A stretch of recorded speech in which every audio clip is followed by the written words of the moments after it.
created a simple aesthetic corner. First, placed an embroidered tablecloth, added a wooden block or slice, however you call it, with a beautiful planter of course. Oops, that's gonna fall.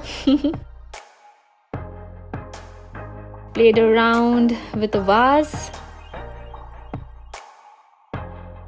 Added my very own hand-painted pebbles.